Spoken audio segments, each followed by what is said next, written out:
Get ready for the new U.S. immigration reform. I'm getting several questions from people. Attorney, what can I do to start preparing for the new parole process that's about to begin? So on Tuesday, June 18, 2024, the DHS, Department of Homeland Security, announced a key step toward fulfilling President Biden's commitment to promoting family unity within the U.S. immigration system. So DHS is establishing a new process, a new parole in place process, and they're going to adjudicate requests or applications for some non-citizen spouses of U.S. citizens who have been continuously present in the U.S. without admission or parole for 10 years or more. They have no disqualifying criminal convictions. They don't pose a threat to society. They're not a threat to public safety. They pass vetting. They're otherwise admissible. They're eligible to apply for adjustment of status, and they merit a favorable exercise of discretion. Now, children of these spouses who are stepchildren of U.S. citizens who also entered without admission or parole will be eligible. Now, if these people are paroled, they'll be able to apply for their green cards without having to leave the United States despite their unlawful entry. So that's excellent news, very great news if the program is allowed to happen. Okay, so the federal register notice that will be published by the end of this summer is the document we're all waiting on to give additional information on the application process for the parole in place. It will give us a required fee and then other key information. So we have to wait for all the details on this process. When the application begins, applications will start being accepted, what forms specifically we would use to apply for the parole and all that. So we're going to, in this video, be talking about documentation to establish continuous presence in the US for at least 10 years since June 17, 2014. Okay, continuous presence means that you've been living here for 10 years, right? So June 17, 2014, all the way through to June 17, 2024 at the very least. You could have come way before, that is fine. The burden is on the applicant to prove that you have the requisite continuous physical presence requirement, and there are several several types of document that you can use to establish this burden.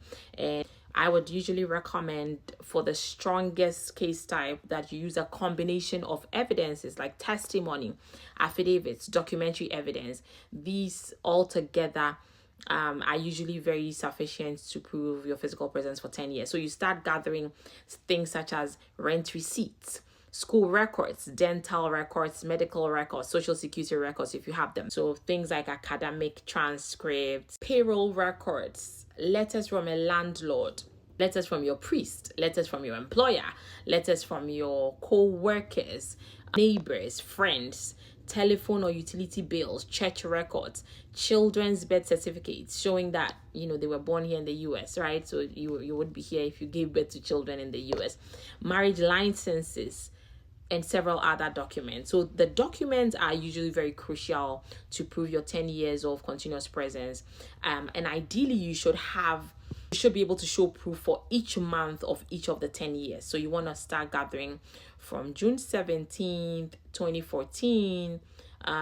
You go all the way to July 2014, August 2014. Ideally, you could also do documents that you can amass at least for each year, so 10 years. So you have for 2014, 2015, 2016, 2017, all the way to 2024, but each month would be really good evidence. Okay, now if you have not kept records, obviously because of your status, some people are just not able to get records, or they cannot find many documents because they've been moving houses, or because of that they were undocumented.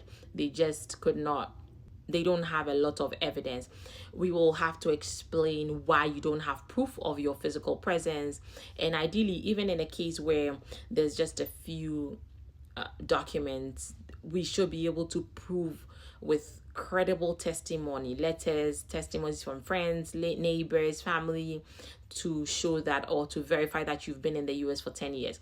So start keeping your records, start organizing them, pulling out all these things. A lack of documentation will make your case less strong, but you still should be able to demonstrate that you have physical presence, so long as you have been in the US for the last 10 years. Okay. The next thing we can also do would be to pull up all your US immigration records. So we can pull up your immigration file from immigration court, from the CBP, that's the airport or land border, any port of entry. Then we can also pull up your immigration file, your entire A file, alien file from the USCIS, United States Citizenship and Immigration Services, to see if you've applied for anything in the past. There's just anything that they have on you. We could also we could also request your immigration file from the Department of State, which is U.S. embassies, or the U.S. embassy where you've ever filed any visa application. I mean, obviously for this process, the people who are applying their last entry into the U.S., they did not come in with a visa, but perhaps you have filed something. Maybe you filed an application and it was denied. We want to pull up all those things and, start reviewing them. And it takes time for the government to release these records to us, because usually it depends on the complexity of the records that you are looking for. They have to go into their archives and locate the exact records, and then obviously you'll be placed in a queue once you request those records. So there's a lot of wait time once you file the request of these records in order for the records to be released to us. So you want to get started on that early. Okay, so I hope this video helps you start digging through all your old documents, and if you need help, don't hesitate to contact us 802-780-0564. I can't wait to speak with you. Bye.